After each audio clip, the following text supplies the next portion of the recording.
आपातकाल की घोषणा ने देश की राजनीति में दूरगामी बदलाव की शुरुआत की और लोकतंत्र के मूल्यों की अहमियत भी दिखाई। 25 जून 1975 को रातों रात सब कुछ बदल गया। 26 जून 1975 का दिन भारत के इतिहास का सबसे काला दिन कहा जाता है।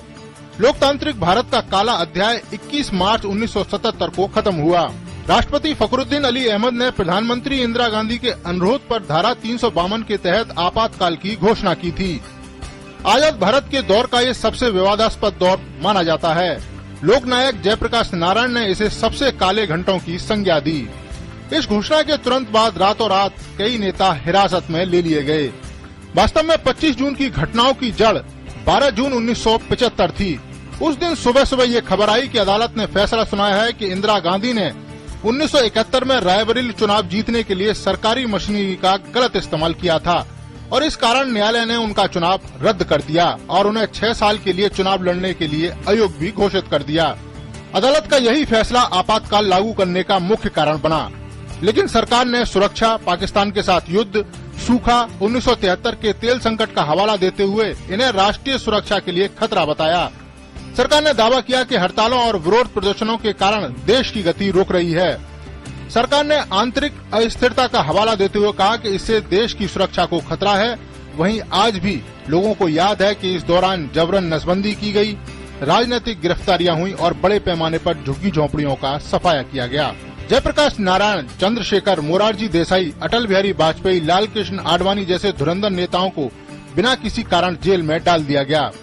लाल कृष्ण आडवाणी ने इसे नाजी शासन का एक रूप बताया और इंदिरा गांधी के कदम की तुलना हिटलर से की। आपातकाल से पहले देश एक बदलाव के दौर से गुजर रहा था। 5 जून 1975 को बिहार में अपने प्रसिद्ध भाषण में जयप्रकाश ने कहा कि भ्रष्टाचार मिटाना, बेरोजगारी दूर करना, शिक्षा में क्रांति लाना ऐसी चीजें हैं जो आज की व्यवस्था से पूरी नहीं हो सकती। उन्होंने कहा यह तभी संभव है जब संपूर्ण व्यवस्था बदल दी जाए। पहली बार जेपी ने संपूर्ण क्रांति के शब्द का इस्तेमाल किया। बिहार में लगी चिंगारी कब पूरे भारत में फैल गई पता ही नहीं चला। 1975 में अदालत में गांधी पर चुनावों में भ्रष्टाचार का आरोप साबित हो गया और जयप्रकाश ने उनके इस्तीफे की मांग की। लेकिन कुछ समय बाद ही इंदिरा गांधी ने राष्ट्रीय आपातकाल की घोषणा कर दी। जेपी के नाम से मशहूर जयप्रकाश नारायण घर घर क्रांति के पर्याय बन गए। उस समय राष्ट्रकवि रामधारी सिंह दिनकर ने कहा था कि सिंहासन खाली करो कि जनता आती है।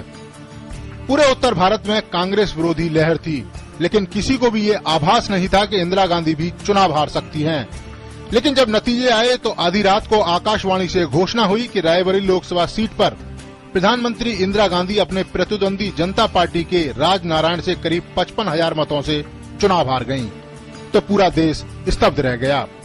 आपातकाल का दंश झेल रही देश की जनता के लिए ये व्यक्ति से ऊपर लोकतंत्र की जीत थी। इसके बाद 1977 में चुनावों की घोषणा की गई। इस आपातकाल ने कांग्रेस को बुरी तरह से हार दिलाई और आजाद भारत में पहली बार मोरारजी देसाई के नेतृत्व में गैर कांग्रेसी सरकार बनी। Neeraj Singh, DD news,